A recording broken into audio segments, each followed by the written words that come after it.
Okay, so we've created, so what's happening actually? Our keys are going into the fields, values, fields array, and our values are going to the values array. This is only if they are not inside of this, if the names are not inside of the multi. So all the interests will be added to the interest array, because this is where we're creating this interest array and we're adding this value to it. Okay, so now after this for each loop, we're checking if isn't empty in fields,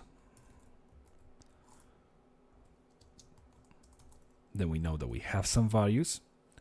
Something has been sent, and we have converted all our sessions into we put the values and fields into those two arrays, fields and values.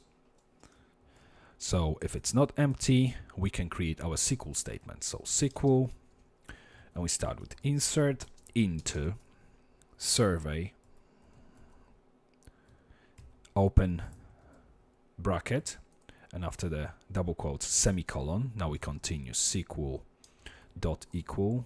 We can align this together, and we put and we use the function called implode. And the function implode does the opposite of the function explode. It joins elements of the array with the specific divider.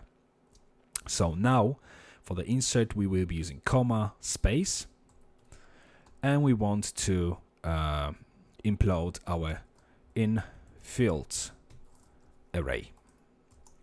Then we go SQL.equal, we continue, double quotes, and in between the double quotes we close this this first statement. Then we type in values and open the brackets again. Now SQL.equals, again implode function, implode, we're using the same separator, which is a comma and space, and this time we're using in values and semicolon after this.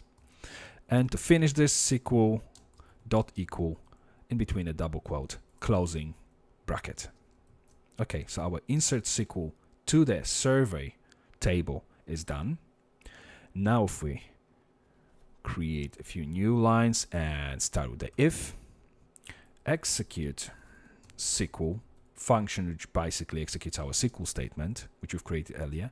SQL, we're passing our SQL variable with the statement. So if it's been executed successfully, this function will return true. So if it's true, then ID, sorry, variable ID equals MySQL insert ID. What it basically does, it returns the last ID of the record which has been inserted into the database, the last auto-incremental primary key ID which has been added to the database through this specific connection which we are using. So we have ID of this record, so whatever record has been added, we've already retrieved the ID of it, so we can use it for the insertion to the second table, which will be using this as a reference. Now if isn't empty interest, because this is the array which has been created here, as you may remember. If we had any other obviously values inside of this multi-array, then we could create the same statement which we just created for this specific array, which has been dynamically created.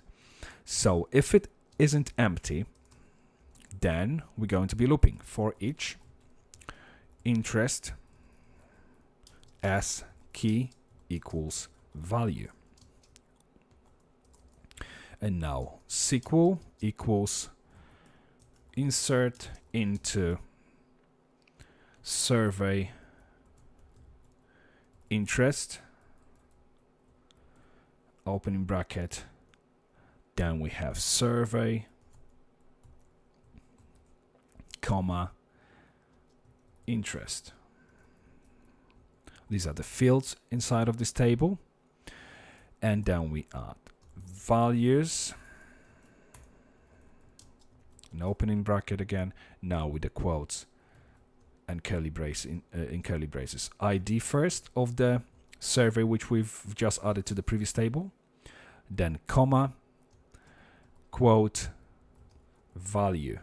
You don't have to use really single quotes for IDs, for numerical values, but I tend to use them sometimes. You may come across the problems where there is ID missing or something like this. So rather than having this arrow thrown at you, it's just going to go through. That really depends on what's your preference, but I tend to use single quotes around the IDs as well.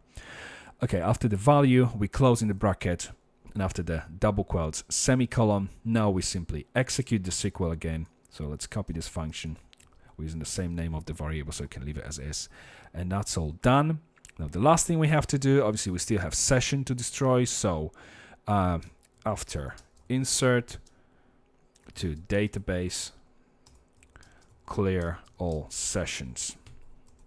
And we're going to simply use session destroy function, which destroys all of the sessions. Because we're not using any user identification here, we're not using any logins or anything like this, we can destroy all of the sessions that have been created. Otherwise, we would have to manually unset all of the sessions which we want to be destroyed, apart from, let's say, login session or something like this. But for this specific exercise, we don't really need to bother with this kind of thing, so we can destroy all of the sessions that have been created.